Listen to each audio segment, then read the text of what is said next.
I saw something today I should never have seen.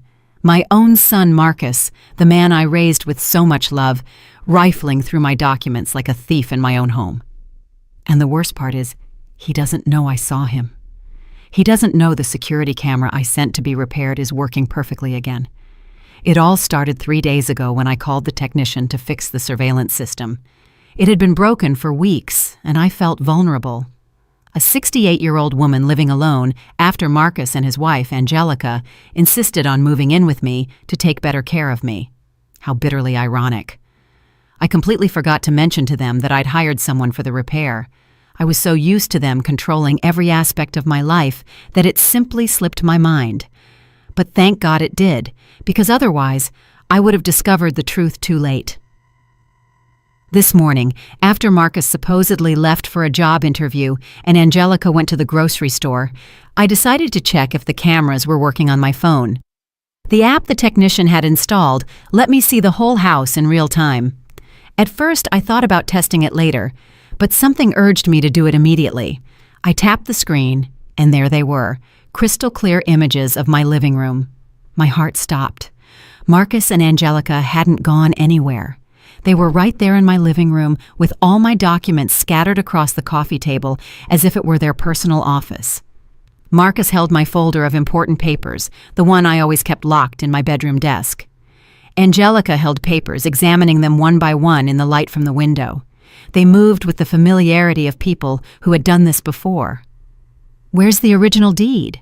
I heard Angelica's voice through the camera's audio. Her tone was cold, calculating. "Albert told us he specifically needs the original document to make the forgery believable." Albert. That name sent a chill down my spine.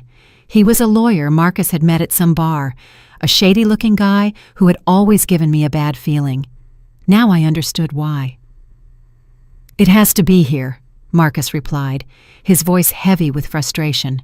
"Mom is so meticulous with these things. She keeps everything meticulously organized." That word came from his lips as if it were a curse. The same order and care he had always praised me for, he was now using against me.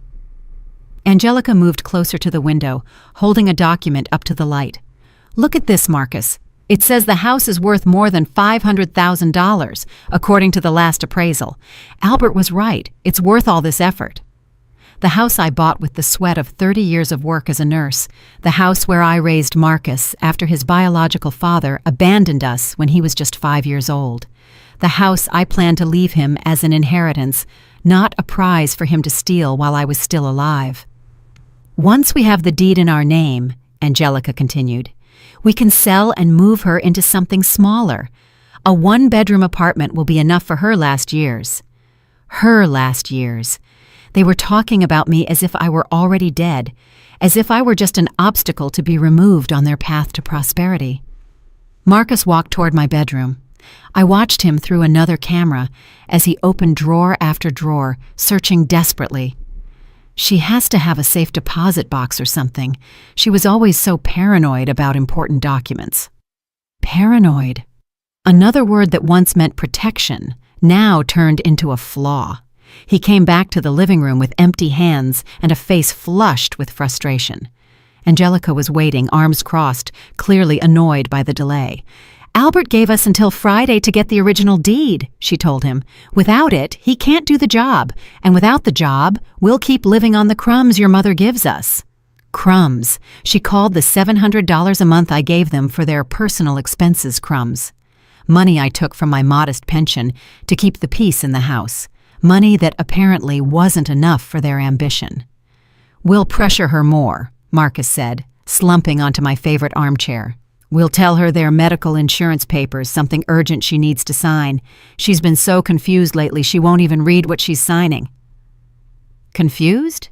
It was true that sometimes it took me longer to remember names or dates, something completely normal at my age. But they had been cultivating that narrative, making me doubt my own mental clarity every time I questioned their decisions. "What if she gets suspicious?" Angelica asked. Marcus shrugged with an indifference that broke my heart. "What's she going to do? Call the police on her own son? Besides, once we sign the papers with Albert, it'll be too late to reverse the process." Angelica smiled for the first time in the entire conversation. It was a cruel, satisfied smile. Perfect! Then tomorrow, we'll bring her Albert's forged documents and tell her it's for updating her will. She'll sign without asking questions. They got up to put my documents away, but not as they had found them. They stacked them carelessly, without the order I always maintained. It was as if they weren't even trying to hide that they had been snooping.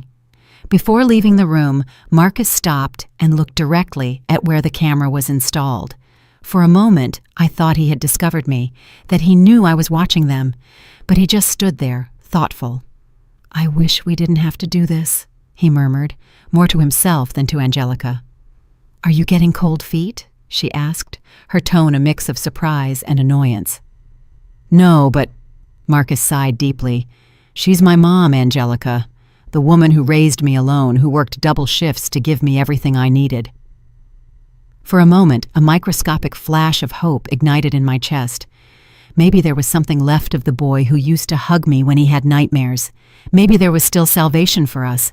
But Angelica walked over to him and put a hand on his shoulder. "Marcus, honey, think about our future. Think about the kids we want to have. Are we going to depend on an old woman who gets more senile every day? This house is our chance to be independent, to build something of our own." And just like that, with those venomous words, the last vestige of my good son disappeared. I watched his expression harden again, as greed once again took over his features. "You're right," he finally said. "It's time to think about us." They left the room, and I stayed there, sitting in the kitchen, watching my phone screen as if it were a horror movie. But it wasn't fiction. It was my real life falling apart before my eyes. For 35 years, I had built that man. I fed him, clothed him. I educated him, comforted him in his failures, and celebrated his triumphs. I worked until I was exhausted to pay for his college. I gave up rebuilding my own romantic life to focus on him. And now my greatest creation had become my greatest betrayal. But there was something Marcus and Angelica didn't know, something that would turn them from hunters into prey without them even realizing it. I had all their conversations recorded. I had the evidence of their criminal conspiracy, and for the first time in months, I had the power to decide my own destiny. The war had just begun, and they didn't even know they had already lost. Over the next 3 days, I lived a double life I never imagined possible. On one hand, I was the same old woman, the loving mother who made breakfast, asked about their plans, and smiled when Marcus kissed my forehead before leaving. On the other hand, I was an undercover detective in my own home, documenting every move, every conversation, every piece of evidence of the greatest betrayal of my life. Technology had become my secret ally. The app the technician installed on my phone gave me access to the cameras 24 hours a day. I could see the living room, the kitchen, the main hallway, even part of the room Marcus and Angelica had made their private sanctuary. On Tuesday morning, I saw them planning their next steps. Angelica was sitting on my couch with her laptop open and several papers scattered around her. Marcus was pacing, clearly nervous. "Albert says he has the documents ready," Angelica informed him, reading something on the screen. "But he needs us to bring the original deed to make the final signature comparisons." "What if Mom notices it's missing?" Marcus asked, biting his nails, a habit he'd had since he was a child that I had always tried to correct. Angelica looked up with that cold smile I was getting to know too well. "Marcus, your mother is 68 years old. She hasn't looked at those documents in months. Besides, we can just borrow it for a few hours and return it before she even notices." Borrow it. They talked about stealing the deed to my house as if it were a library book. But what if... Marcus stopped mid-sentence and looked toward the kitchen, where I was supposedly making lunch. "What if what?" Angelica insisted. "What if she gets suspicious? I've noticed her being more attentive lately, like she's watching us." My heart raced. Had I been so obvious? Had they discovered me? Angelica laughed with disdain. "Marcus, please. Your mother spends most of the day watching her soap operas and talking to herself. If she were so attentive, she would have noticed you've been lying about looking for a job for 2 weeks. 2 weeks. So he hadn't even been looking for a job as he had told me. It was all part of their act to keep me calm while they executed their plan. "You're right," Marcus admitted, though his voice still sounded uncertain. "It's just, I don't know. I feel like she's judging me all the time." "That's your fault," Angelica retorted coldly. "You still see that woman as your saintly mother instead of seeing her for what she really is, an obstacle to our future." An obstacle. The word rang in my head like a funeral bell. For the woman my son had chosen as his life partner, I wasn't a person. I was simply something to be removed from their path. "Besides," Angelica continued, closing the laptop with a thud, "once we have the house, we can look for a decent retirement home for her, something affordable but comfortable. With the $500,000 from the sale, we can invest in our own business, and we'd still have plenty left over to take care of her properly." Retirement home. The phrase hit me like a hammer to the chest. They wanted to sell my house and lock me in an institution with the money from my own property. The cruelty of their plan was so refined, it almost seemed professional.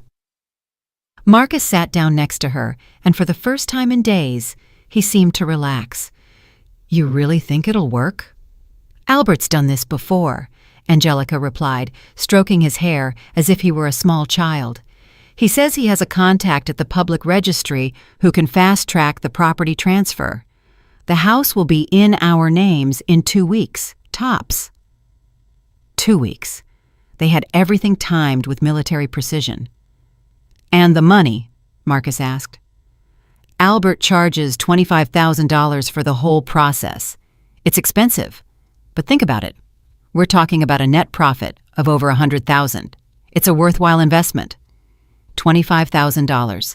The price they had put on my trust, my home, my dignity as a mother. For the rest of the day, I acted with superhuman normalcy. I cooked their favorite meals. I asked about their plans. I even offered them extra money to go to the movies. Every smile I forced onto my lips physically hurt, but I needed time to process what I had discovered and plan my next move. That night, when they finally went to bed, I sat in the kitchen with a cup of tea and my phone. I reviewed all the recordings from the day, taking mental notes of every important detail. I had complete conversations where they confessed their criminal plan. I had dates, names, specific amounts. I had enough evidence to destroy their lives if I wanted to. But something stopped me from calling the police immediately. Maybe it was the last sliver of hope that Marcus would come to his senses. Maybe it was my need to fully understand how far they were willing to go. Or maybe, in the depths of my heart, I needed a direct confrontation before taking irreversible action. Wednesday dawned with a light rain that beat against the windows like tears from heaven. Marcus and Angelica had breakfast in silence, exchanging complicit glances that I pretended not to notice. There was a different tension in the air, as if something important was about to happen. "Mom," Marcus said after finishing his coffee, "we need to talk to you about something important." Here it was, the moment they had been preparing for. "Of course, my love," I replied, sitting across from them at the dining table. "What is it about?" Angelica cleared her throat and placed a folder I didn't recognize on the table. "Marisol, we've been thinking about your future, about your financial security." "My financial security?" I asked, genuinely confused by the direction of the conversation. "Yes," Marcus intervened, taking my hand with that fake tenderness that now made me sick. "We've been looking into wills, medical insurance, that kind of important thing every person your age should have in order."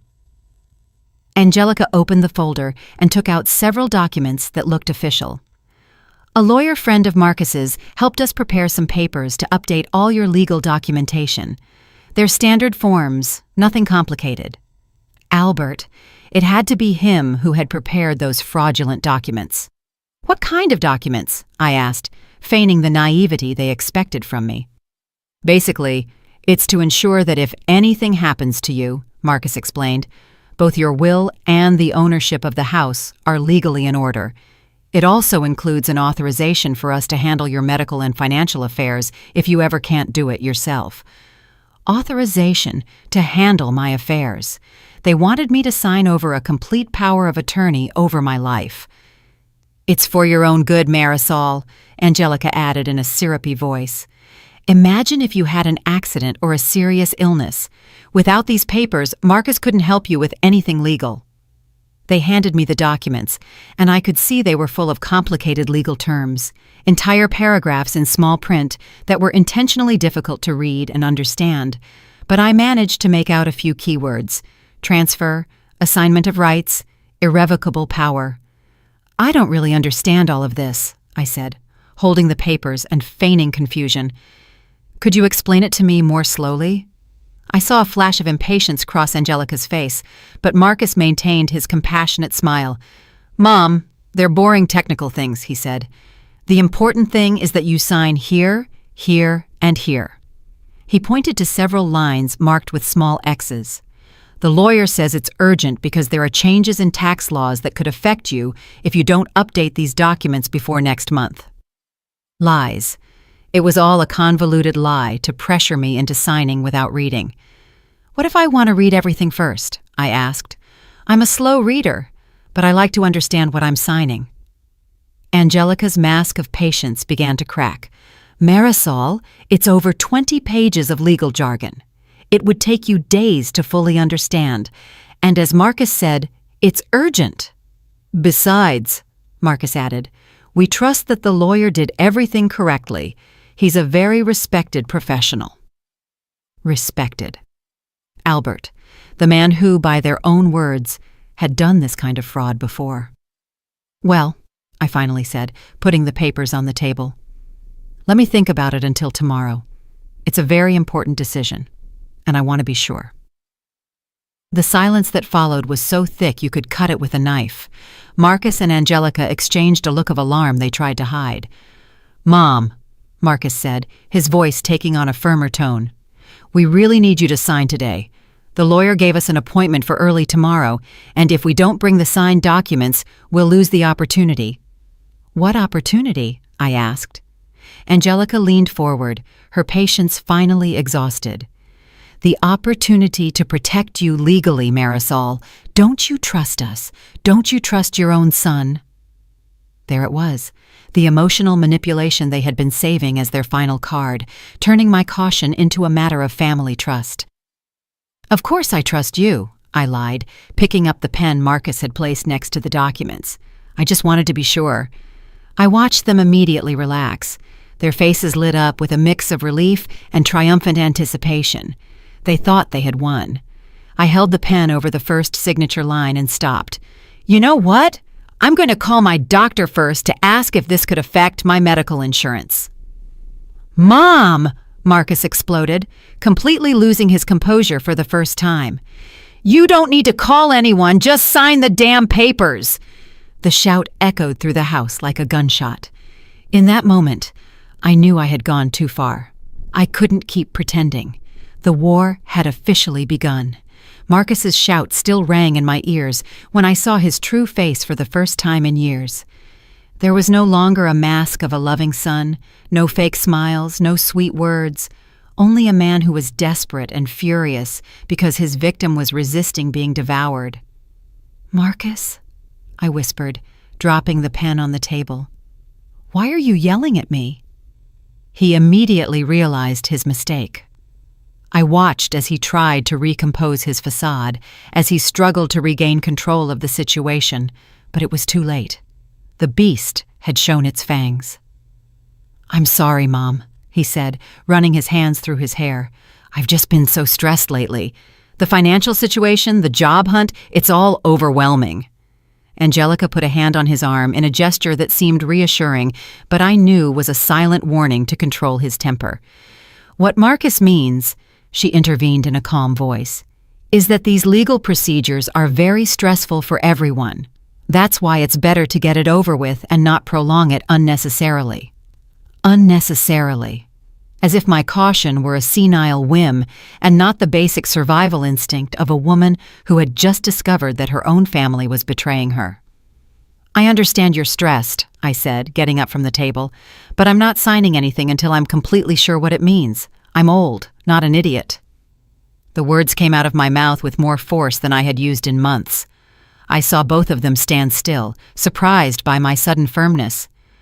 "Nobody said you were an idiot," Marcus murmured, but his tone had a dangerous edge. "Then don't treat me like one," I replied. "These documents are staying here until I decide what to do with them." I took the papers from the table and put them in the first kitchen drawer I found. It was a symbolic gesture, of course, but I needed to show them I still had control over my own life. Marcus and Angelica stayed at the dining table, whispering so low I couldn't hear them. I retreated to my room under the pretense of taking a nap, but in reality, I wanted to review the recordings of the conversation I had just had. From the privacy of my locked room, I opened the app on my phone. There they were, still sitting in my dining room, but now they were talking in hushed, agitated tones. "This isn't going according to plan," Angelica said, clearly upset. She was supposed to sign without asking questions. "She's been more suspicious lately," Marcus replied, "like she suspects something. Did you tell anyone about our plan?" "Of course not. I'm not stupid." Angelica was pensive for a moment, drumming her fingers on the table. "We need to change our strategy. If she won't sign the easy way, we'll have to pressure her another way." "What do you propose?" "Your mother depends on us financially for a lot of things, doesn't she? Private medical services, big grocery runs, extra expenses." "Yeah, but her pension covers the basics." "Exactly, the basics." Angelica smiled with malice. What would happen if those extra expenses suddenly disappeared? If she had to live solely on her pension? Marcus frowned, not fully understanding where the conversation was going. "Think about it," she continued. "Without our financial support, she'd have to cancel her private medical insurance, depend solely on the public system. Without our car, she'd have to take public transport or expensive taxis. Without our help with the shopping, she'd have to carry heavy bags all by herself." The perversity of their plan began to take shape before my eyes. They wanted to create an artificial crisis in my life to force me to become completely dependent on them. "It's brilliant," Marcus admitted, and the pride in his voice made me feel sick. "If we pressure her financially, she'll have no choice but to sign the documents to ensure our continued support." "Exactly. And if she resists, we just tell her we can't afford to help her because we don't have stable jobs, that we need legal certainty about our shared future to justify that emotional and financial investment." Investment. They talked about taking care of their mother as if it were a business with an expected return on capital. "How long do you think she'll hold out?" Marcus asked. A 68-year-old woman accustomed to a certain level of comfort, suddenly facing severe economic restrictions. Angelica shrugged. 2 weeks tops. 2 weeks. The same deadline they had mentioned earlier to complete the legal fraud. They got up from the table and went to their room. I heard them discussing the specific details of their economic pressure plan. They would cancel my supplemental medical insurance that very day. They would deny me use of the car for my doctor's appointments. They would stop doing the grocery shopping that required carrying heavy bags. It was a plan of economic abuse designed to break my psychological resistance. And the most terrifying part was how well thought out it was. They knew exactly what my vulnerable points were and how to attack them methodically. That afternoon, while I pretended to watch TV in the living room, I watched them execute the first phase of their new strategy. Marcus called the insurance company.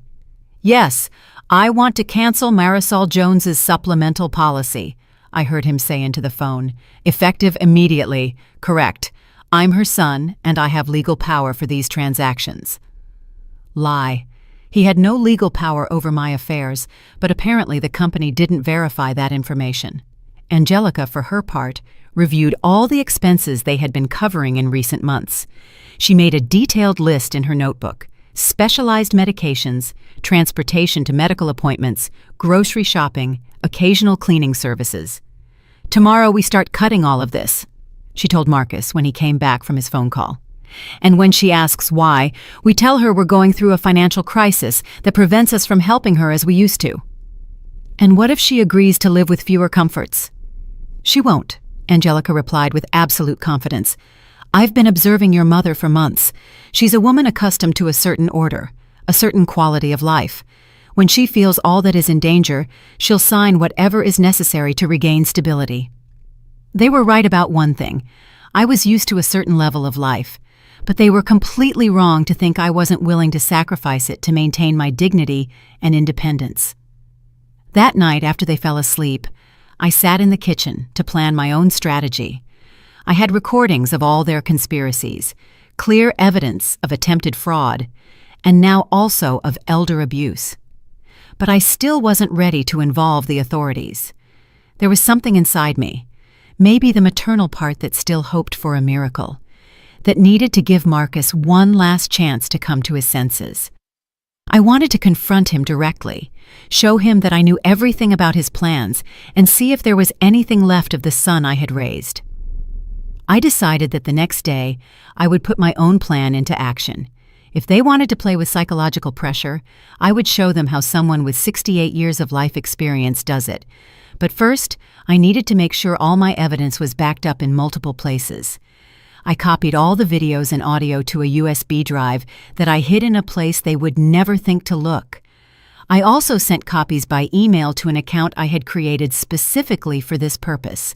If anything happened to me, if they somehow managed to incapacitate me legally or physically, at least there would be a complete record of their crimes. Thursday dawned with a bright sun that brutally contrasted with the darkness that had settled in my home.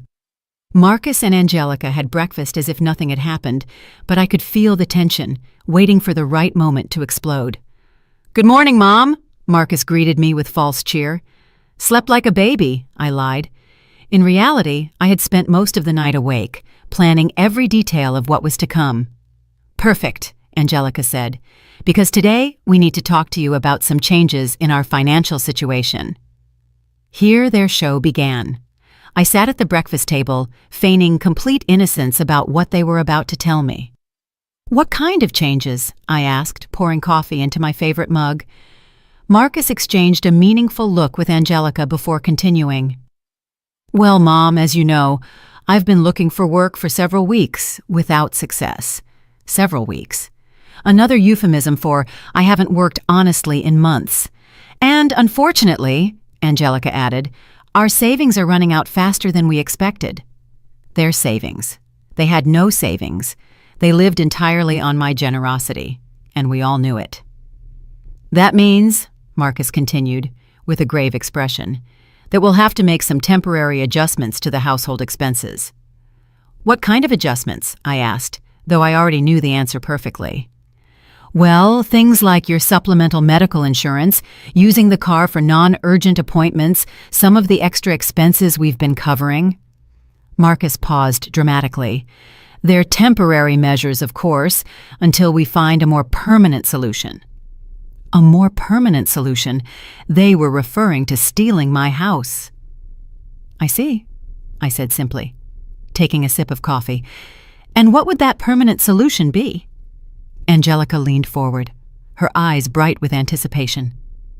"Well, Marisol, if we signed those legal documents from yesterday, we could have the legal security necessary to make long-term investments in our family situation." Long-term investments. Selling my house and locking me in a retirement home. "I see," I replied, remaining perfectly calm.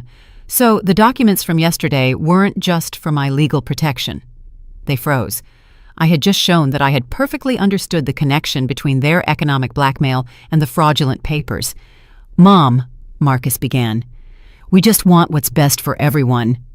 "No," I interrupted, getting up from the table. "You want what's best for you, and you're willing to destroy your own mother to get it." The silence that followed was absolute. Finally, after days of acting, I had laid all my cards on the table. The war was no longer secret. It was open, declared, and without quarter. The silence in the kitchen spread like an oil slick. Marcus and Angelica looked at me with a mix of shock and calculation, as if they were completely reevaluating their opponent. I was no longer the naive mother they had been manipulating. I was a woman who had discovered their game and was ready to confront them. "Mom," Marcus finally said, his voice filled with a fake concern that was now repulsive to me, "I think you're misinterpreting our intentions." "Oh, really?" I replied, crossing my arms. Then explain to me why your financial crisis perfectly coincides with your need for me to sign documents you won't let me read. Angelica intervened with that condescending smile she had perfected during months of manipulation. Marisol, I understand you might feel confused by all this complex legal information. I'm not confused, I cut her off sharply. I'm betrayed. The word landed on the table like a bomb. I saw Marcus physically flinch, as if he was finally comprehending the magnitude of what he had been doing. Betrayed, I repeated, savoring each syllable. By the son I raised alone, who I fed with my own labor, who I educated by sacrificing my own comfort. The son who now wants to steal my house while I sleep. I don't want to steal anything from you, Marcus exploded, hitting the table with his fist. Everything I do is thinking about our shared future. Our future, I laughed bitterly. Marcus, your plan includes putting me in a retirement home with the money from my own house. In what part of that plan am I included as family and not as an obstacle? Angelica and Marcus exchanged a look of alarm. I had just shown them I knew more than they had calculated. I don't know where you get these ideas, Angelica murmured, but her voice had lost all its previous confidence. Ideas? I took my phone out of my pocket and put it on the table. Do you want me to remind you of your exact words about finding something affordable but comfortable for my last years? The color completely drained from their faces. Marcus looked at the phone as if it were a poisonous snake.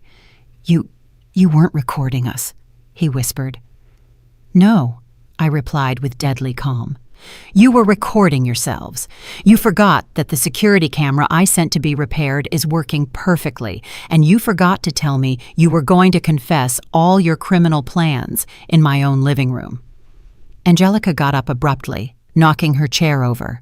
How long have you been spying on us? Since Tuesday, I admitted without flinching. 3 full days of recordings where you confess your conspiracy to forge my signature, steal my house, and get rid of me. I have complete conversations about Albert, the $25,000 for the fraud, and your plans to sell the property. Marcus stood up too, but he looked more like a cornered animal than a threat. Mom, please, let me explain. Explain what? My voice rose for the first time in the conversation. That your wife sees me as an obstacle? That you've been lying about looking for a job while you plan to rob me? That you consider my life to be worth only the $500,000 you can get for my house? It's not like that, he yelled, but his eyes were filled with tears, with desperation, not sincerity. Then tell me, Marcus. I walked up to him until we were face to face. When Angelica said it was time to stop seeing me as your saintly mother and start seeing me as an obstacle, what was your response? Silence. He knew he couldn't lie because I had the exact recording of that conversation. Your response, I continued relentlessly, was, "You're right. It's time to think about us." Those were your exact words, Marcus. After 35 years of sacrificing for you, you decided it was time to sacrifice me. Marcus collapsed into his chair, covering his face with his hands. For a moment, I thought repentance had finally arrived, the realization of what he had been doing. But Angelica hadn't given up. Fine, she said, regaining some of her composure. Let's say you have those recordings. What do you plan to do with them? The question took me by surprise, not for its content, but for its tone. There was no panic, no pleading. There was defiance. Excuse me? I asked. I'm asking you what you plan to do, she repeated, crossing her arms. Because as far as I know, Marcus is still your son. Are you really going to destroy your own family for a house? The audacity of her response left me speechless for a moment. Even after being completely exposed, she was still trying to manipulate me. Destroy my family? I repeated slowly. Angelica, you two have already destroyed this family. I'm just defending myself. Defending yourself? She scoffed. A 68-year-old woman alone with no family but us. What are you going to do, Marisol? Call the police? Report your only son? There was something in her tone that put me on high alert. It wasn't just arrogance, it was confidence, as if she knew something I didn't. "If necessary," I replied. Angelica smiled, and that smile was pure malice. "And who's going to believe you? An old woman who lives alone, who by her own admission has been spying on her family, who has obvious problems with trust and paranoia." "I have proof." "You have illegally obtained recordings?" She interrupted me. "Recordings made without our consent on a property where we have a legal right of residence. Any mediocre lawyer would get them ruled inadmissible in 5 minutes." My heart began to beat faster. Was that true? Had my recordings lost their legal value because of how I got them? "Besides," Angelica continued, now walking around the table like a predator, "who's going to take a woman seriously who is clearly developing paranoid behaviors, spying on her own family, inventing conspiracies, socially isolating herself?" "I'm not socially isolating myself," I protested, but my voice sounded less certain. She stopped in front of me. "When was the last time you talked to a friend? When was the last time you left this house for something that wasn't strictly necessary? Marcus has told me how you've been behaving lately, the mood swings, the distrust, the forgetfulness." Marcus lifted his head, and for the first time since the confrontation began, he spoke with something resembling his old certainty. "It's true, Mom. I've been worried about you. That's why we wanted you to sign those documents, to ensure that if your mental health continues to deteriorate, we have the legal tools to help you." Mental health deteriorating. They were building an alternative narrative where I was the villain of the story, the paranoid old woman who had misinterpreted loving gestures as criminal conspiracies. "You two know perfectly well there's nothing wrong with my mental health," I said, but I could feel doubt beginning to filter into my voice. "Oh, really?" Angelica sat down again, but now with the confidence of someone who controls the conversation. "A woman who installs secret cameras to spy on her family, who invents elaborate theories about theft and conspiracies, who refuses to sign basic legal documents out of paranoia." "They're not theories," I yelled. "I heard you planning everything." "You heard us having normal conversations about your future and your security," Marcus corrected. "Conversations that your paranoid mind interpreted as threats." It was brilliant, diabolically brilliant. They were completely turning the situation around, converting my discovery of their betrayal into evidence of my own supposed mental instability. "Albert," I said desperately. "You talked about Albert and the $25,000 to forge documents." "Albert is a real lawyer who's helping us with real legal paperwork," Angelica replied without blinking. "The $25,000 are his fees for a complex job of updating documentation, all completely legal."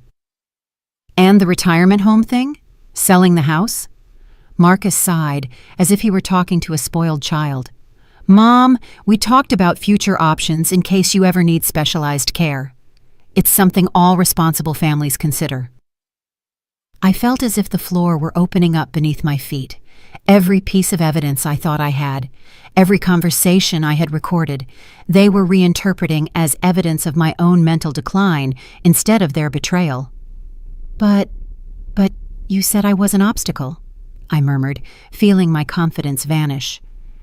"We said that your resistance to planning your future was an obstacle to us helping you properly," Angelica corrected in a patient tone, as if speaking to a psychiatric patient. "Mom," Marcus came closer and put his hands on my shoulders, "we're worried about you. This behavior isn't normal. The paranoia, the accusations, spying on your own family. Maybe you need to talk to someone, a professional." A psychiatrist. They wanted to make me seem crazy to invalidate any resistance to their plans. But then I remembered something they couldn't reinterpret or manipulate. "If everything is so innocent," I said, regaining some of my strength, "you won't mind showing those documents you want me to sign to an independent lawyer. Not Albert, someone I choose." The silence that followed gave me all the answer I needed. Angelica and Marcus looked at each other, and in that look, I saw the panic they had been hiding under their new manipulation strategy. "Of course," Angelica finally said, but her voice had lost all its previous confidence. "Whenever you want." But I knew she was lying, and they knew that I knew she was lying. The war had entered a new phase. It was no longer just about fraudulent documents or stolen houses. It was about my sanity, my credibility, my right to be believed. And that was a war I was not willing to lose. The next few days were the strangest of my life. Marcus and Angelica had completely changed their strategy, but not toward honesty, toward something much more sinister. They were treating me as if I were mentally ill and needed specialized care. It all started that same afternoon when I heard Marcus make a phone call that chilled my blood. "Dr. Rodriguez, it's Marcus Jones, Marisol's son," he said from their room, but loud enough for me to hear from the hallway. "I'm very worried about my mother's mental state. She's developed some very severe paranoid behaviors." Dr. Rodriguez had been my family doctor for 15 years, a woman I trusted completely and who knew my medical history better than anyone. "Yes, doctor, severe paranoia," Marcus continued. "She thinks we're conspiring against her, that we want to steal her house. She even installed secret cameras to spy on us. We're very worried." The horror of what he was doing paralyzed me. He was building a fake medical record about my supposed dementia, using my own discovery of their betrayal as evidence of mental illness. "When did it start?" Marcus paused, as if carefully considering his answer. "Gradually, over the last few months. But this week, it intensified a lot. Yesterday, she directly accused us of wanting to put her in a retirement home." Another pause. "Yes, doctor. I understand it's a sensitive matter, but frankly, we're scared. We don't know how far her paranoia can go." Scared. They had converted my discovery of their criminal plan into a threat against them. I ran to my room and locked the door. My hands were trembling as I opened the camera app on my phone. I needed to record this conversation too, but when I tried to access the audio from their room, I discovered there was a technical problem. That specific camera had no working audio. A coincidence? I highly doubted it. For the rest of the afternoon, Marcus and Angelica treated me with an exaggerated kindness that was more terrifying than their previous hostility. They spoke to me in soft voices, as if I were a small child or a very sick person. "Mom, do you feel okay?" Marcus would ask me every half hour. "Don't you have a headache? Don't you feel confused?" "You look a little pale, Marisol," Angelica would add. "Have you been sleeping well? Haven't you had any strange nightmares?" Every question was a trap. If I said I felt confused, I would confirm their narrative of mental decline. If I said no, they could interpret my denial as evidence that I wasn't aware of my own condition.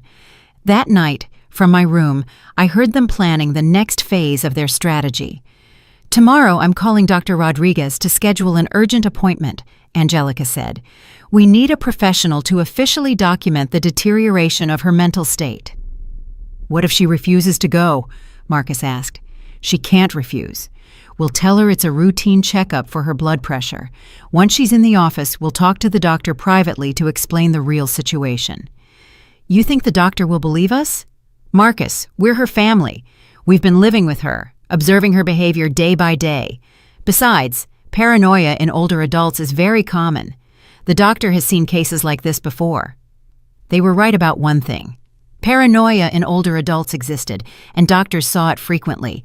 But what they couldn't fabricate were decades of medical history that demonstrated my perfect mental stability. Or maybe they could.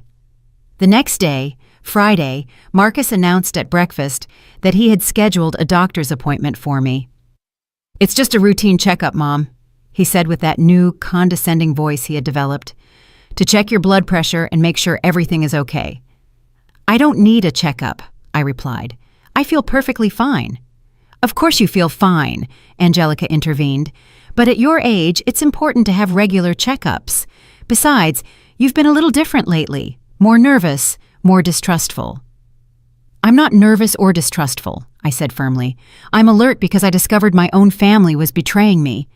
Marcus sighed dramatically, as if he were dealing with a difficult patient. "Mom, please, nobody is betraying you. Those are exactly the ideas we need the doctor to check out." Ideas. They had reduced my discovery of their criminal conspiracy to ideas that needed medical evaluation. "I'm not going to any doctor," I declared. "Yes, you are," Marcus replied, and for the first time in days, his voice recovered some of its hardness. "It's for your own good." "And if I refuse?" Angelica smiled with that fake sweetness she had perfected. "Marisol, don't be difficult. It's just a routine doctor's appointment." "And if I still refuse?" The silence that followed was telling. I saw in their eyes that they had a plan for that contingency too. "Well," Marcus finally said, "we'd have to consider other options for your safety and ours." Other options. An involuntary psychiatric hold. They were probably thinking that. "I understand," I said simply. That afternoon, while they were supposedly out shopping, I called Dr. Rodriguez directly. "Doctor, it's Marisol Jones," I said when I finally got through to her. "Marisol, what a coincidence you're calling. Your son was here yesterday, very worried about your mental state." My heart sank. Marcus had already planted the seeds of his false narrative. "Doctor, I need to speak with you personally, but not at the appointment Marcus scheduled. In private." There was a pause. "Marisol, do you feel safe in your house? Is your son treating you well?" It was a loaded question. Dr. Rodriguez had experience with elder abuse, but Marcus had managed to position himself as the concerned son instead of the abuser. "Doctor, my son and his wife are trying to steal my house using fraudulent documents. When I discovered them, they decided to make me look mentally incompetent to discredit my accusations." Another, longer pause this time. "Marisol, those are very serious accusations. Do you have any proof of what you're saying?" "They destroyed all my evidence. They removed the security cameras, erased the recordings, manipulated my memory, making me believe I had imagined everything." "And how do you know you didn't imagine it?" "Because an hour ago, I heard Marcus talking on the phone with Albert, the lawyer they're going to hire for the forgery. He mentioned a $3,000 down payment and said that Angelica could forge my signature if necessary." Dr. Rodriguez took notes as I spoke. "Can you repeat exactly what you heard?" I recounted the conversation word for word. I watched as her expression became more serious with each detail. "Marisol, these are accusations of fraud and elder abuse. If they're true, we need to involve the authorities. But do you believe me? I've known your medical history for 15 years. You haven't shown any signs of cognitive decline or dementia. Your last neurological exam was completely normal. But Marcus told you I was developing paranoia. Marcus called me concerned. That's true. But after hearing your version, I think there's another explanation for your so-called paranoia." "What is it?" "That it wasn't paranoia at all. It was correct intuition about a real threat." For the first time in days, I felt validated. I wasn't crazy. I hadn't imagined anything. My instinct had been correct from the beginning. "What do you suggest we do?" I asked. "First, we're going to do a full cognitive exam right here to officially document that you are in perfect mental faculties. Second, I'm going to give you the contact of a private detective specializing in cases of family abuse. Third, we're going to talk to a lawyer specializing in elder protection. And Marcus can't know anything about this until we have all the legal protections in place." For the next 2 hours, Dr. Rodriguez put me through a complete battery of cognitive tests: short and long-term memory, executive function, spatial and temporal orientation, abstract reasoning ability. I passed all the tests with perfect scores. "Marisol," she finally said, "you have the sharpest mind I've seen in a woman your age. There is absolutely no sign of cognitive decline. I can document that officially." "I already am. This medical report clearly states that you are in full mental faculties and are perfectly capable of making legal and financial decisions." We returned home at noon. Marcus and Angelica greeted me with poorly disguised anxiety. "How did it go, Mom?" Marcus asked. "What did the doctor say?" "She said I'm perfectly fine," I replied with a straight face. that there are no cognitive problems, and that it was probably all just accumulated stress. I watched their faces light up with relief and something I recognized as disappointment. Stress? Angelica asked. Why stress? From living alone, from worrying about the future, from not having clarity about my legal documents, I improvised. The doctor suggested it might be a good idea to finally organize those papers you wanted me to sign. Marcus and Angelica exchanged a look of barely contained triumph. That's great news, Mom, Marcus said. So, are you ready to sign those documents? I think so, I lied. But the doctor suggested it would be good to review them calmly first, to fully understand what I'm signing. Of course, Angelica replied quickly. You have all the time you need. Perfect. We could review them together tomorrow afternoon. I want to be completely sure before I sign. Absolutely. Marcus smiled with that fake warmth I knew too well. But now I also had my own secret agenda. That afternoon, while they thought I was taking a nap, I was on the phone for hours. First with the private detective Dr. Rodriguez had recommended, then with the lawyer specializing in elder protection. Mrs. Jones, the detective told me, we need direct evidence of their fraudulent plan. Would you be willing to wear a hidden microphone to record their conversations? Is that legal? Perfectly legal to record conversations in your own home when there is reasonable suspicion of criminal activity. Then yes. Perfect. We'll install the equipment first thing in the morning. We'll also place hidden cameras in your living room and dining room. The lawyer was just as direct. With the recordings you get and the medical report from Dr. Rodriguez, we'll have a solid case not only to prevent the fraud, but to criminally prosecute your son and daughter-in-law. Criminal prosecution, conspiracy to commit fraud, attempted document forgery, financial elder abuse. We're talking about several years in prison. Several years in prison for Marcus, my son. Is there an alternative? I asked. Could we offer them a deal where they completely abandon their criminal plans in exchange for not pressing charges? But we would need solid evidence first to have negotiating power.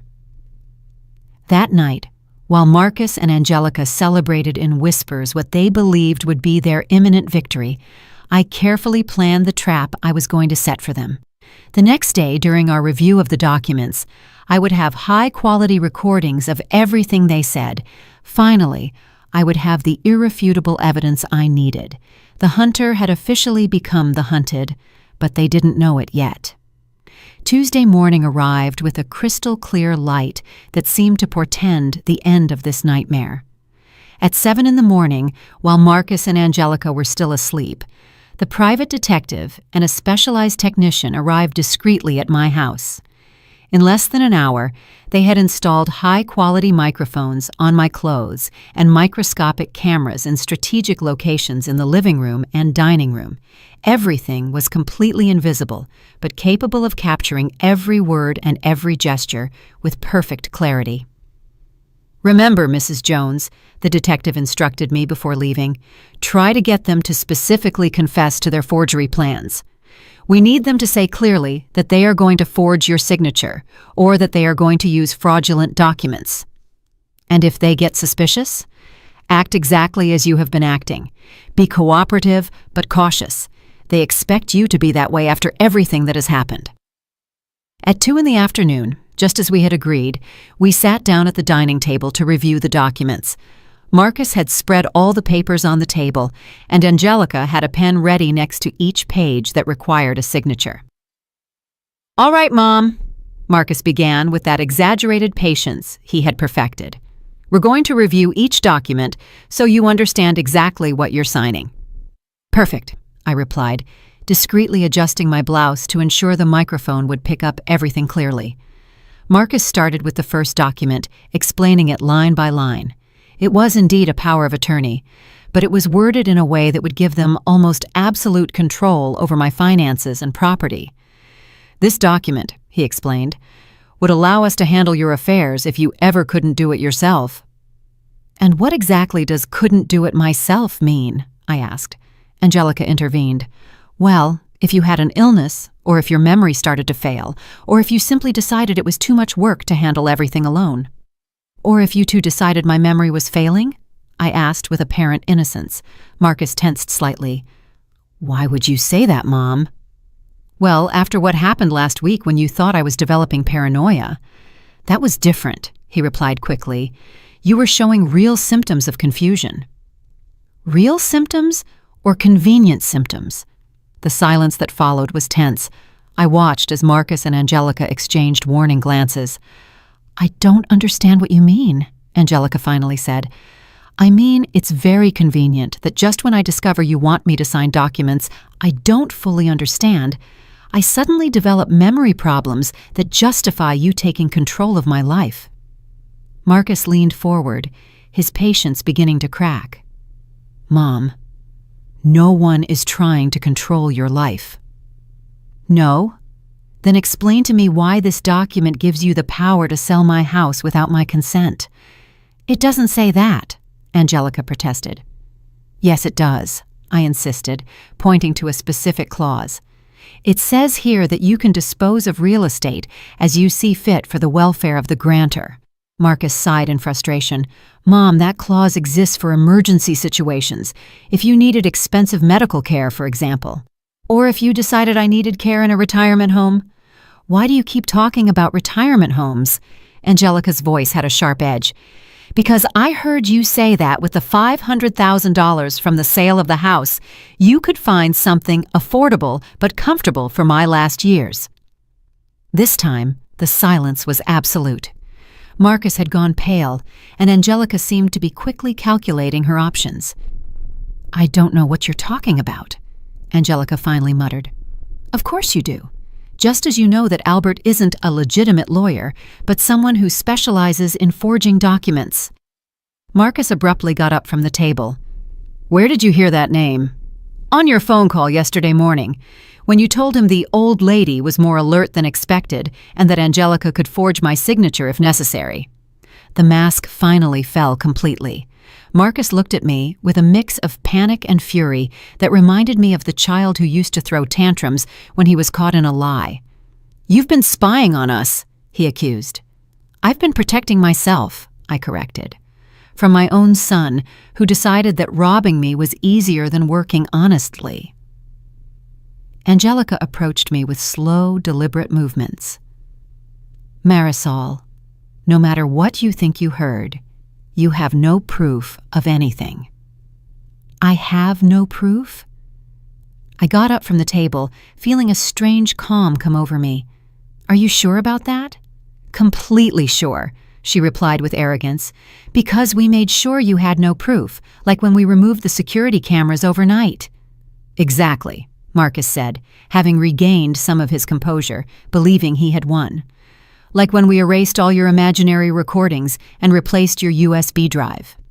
And like when you fabricated fake alibis for Tuesday morning? That too, Angelica admitted with a cruel smile. Marcus never had job interviews that day. He was here with me planning exactly how to handle a meddlesome old lady. And the WhatsApp messages with the companies? Fake, Marcus laughed. It's incredibly easy to fake WhatsApp conversations when you know how. So you admit that it was all a setup to make me believe I was crazy? We admit you're a stupid old woman who almost ruined a perfect plan, Angelica exploded. But it doesn't matter, because in the end, you're going to sign these documents anyway. And if I refuse? Marcus smiled with pure malice. Then we'll have to resort to Plan B, a fake medical certificate that declares you're not in the right mental state to handle your affairs. We have contacts who can arrange that for the right price. And then? Then Angelica walked up to me until she was inches from my face. We put you in the cheapest place we can find and sell this house to finance our future. Our future without you, Marcus added with absolute coldness. Because frankly, Mom, you've already served your purpose in our lives. There it was, the complete, clear, and irrefutable confession of their entire criminal plan. I see, I said simply. And you feel absolutely no remorse for betraying the woman who cared for and loved you. Remorse? Marcus laughed bitterly. For a woman who's had us living like parasites on her crumbs? This house is worth a fortune, and we've been living like beggars, waiting for your monthly handouts." "Handouts of $700 a month," Angelica added with disdain, "when we could be living like millionaires." "Millionaires?" I repeated. "With my money?" "With the money that's rightfully ours," Marcus corrected. "I'm your only son. This house should be mine by right. By right of having endured 35 years of your emotional manipulation, your maternal blackmail, your constant need for control."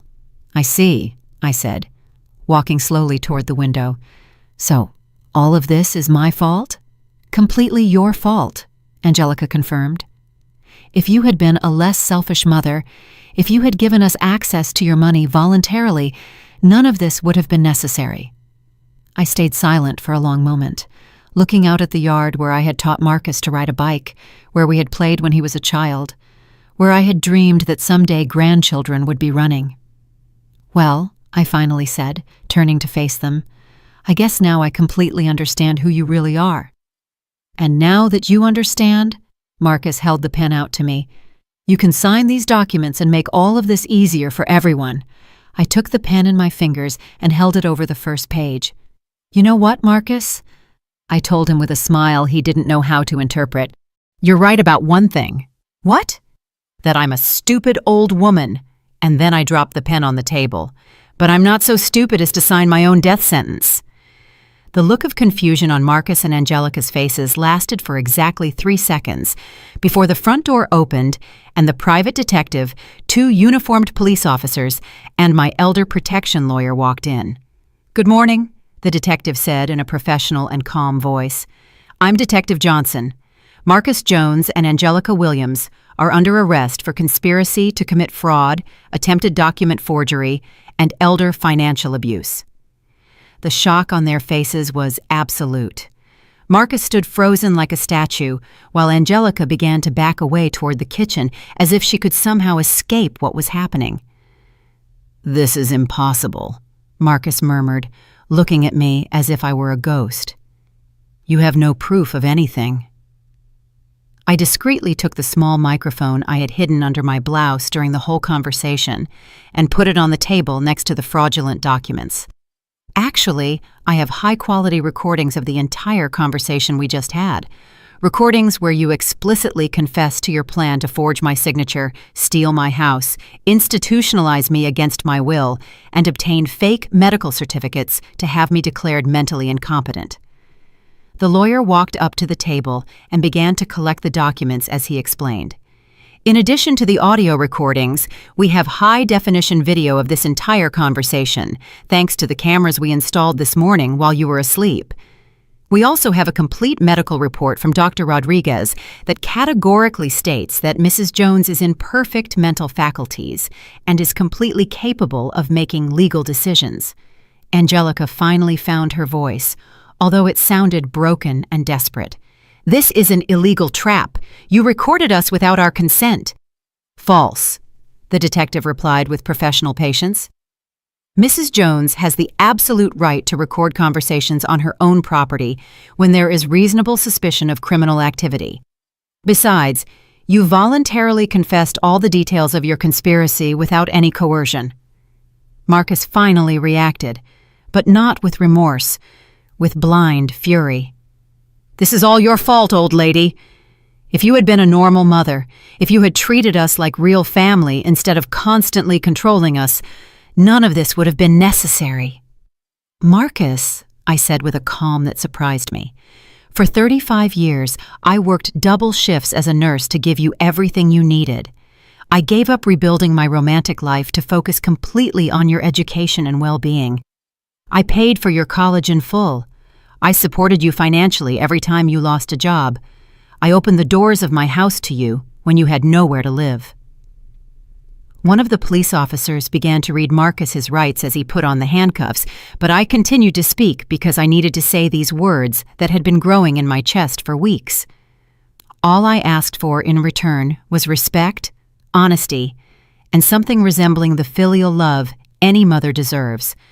Instead, you chose to see me as an obstacle to your financial prosperity, as an inconvenient old woman you could manipulate, rob, and discard when I was no longer useful to you."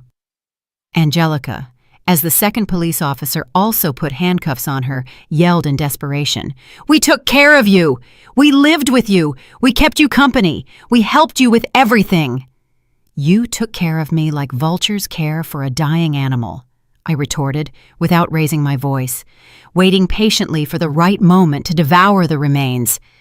"The only difference is, you didn't wait for me to die naturally. You decided to speed up the process through fraud and psychological manipulation." The detective explained to me as they led Marcus and Angelica toward the door. "Mrs. Jones, with the evidence we've collected, the prosecutor is prepared to file charges for criminal conspiracy, attempted fraud, document forgery, elder financial abuse, and psychological manipulation with the intent to mentally incapacitate a victim. We're talking about sentences that could range from 5 to 15 years in prison for each of them." "And if I wanted to offer them some kind of deal?" I asked, feeling that last vestige of maternal love that never seemed to completely die. My lawyer intervened. "We could consider a deal where they renounce any future claim on your property or inheritance, stay at a minimum distance of 500 feet from you permanently, and complete rehabilitation programs for family abuse. In exchange," he continued, "you could consider not insisting on the maximum criminal sentence." Marcus, from the front door, with his hands cuffed behind his back, looked at me with eyes that mixed hatred and desperate pleading. "Mom, please think about it. I'm your only son. Are you really going to destroy your own family for a house?" The question that had been tormenting me for days finally had a clear and definitive answer. "Marcus, you destroyed this family the moment you decided my life was worth only the dollars you could get for my house. I'm simply protecting what's left of my dignity and my right to live in peace for the years I have left." After Marcus and Angelica were taken away, I was alone in my house for the first time in months. The silence was profound, but not terrifying. It was the silence of recovered peace, of eliminated danger, of betrayal finally exposed and punished. I sat on my favorite armchair, the same one where I had so often comforted Marcus as a child, where I had read him stories, where we had watched movies together during his adolescence. Now it was simply my armchair again, in my house, in my life that finally belonged entirely to me. 3 months later, Marcus and Angelica accepted the deal we offered them. They gave up all rights to my property, agreed to stay away from me permanently, and completed rehabilitation programs. In return, they served only 18 months in prison instead of the 10 years they could have faced. Some people ask me if I didn't regret being so hard on my only son. My answer was always the same. I didn't regret raising him when he was a defenseless child who needed love. I only regretted not having understood sooner that maternal kindness should never be practiced at the cost of self-destruction. Now I live peacefully in my home, surrounded by neighbors who have become my new chosen family. I have learned that true family is not defined by blood or legal documents, but by mutual respect, honesty, and genuine love. And when I look back at everything I went through, I realize that the woman who emerged from that experience is stronger, wiser, and infinitely freer than the one who entered it. Sometimes, to save yourself, you have to be willing to lose the ones you thought you loved the most. Did you like my story, and which city are you listening from? Let's meet in the comments. If you like the story, you can support me by sending a super thanks so I can keep bringing more stories like this. Thank you so much for your sweet support. I'm looking forward to your comments on the story. On the screen, you can see 2 new life stories that I highly recommend. There's so much more on my channel. Don't forget to subscribe. See you in the next life story with love and respect.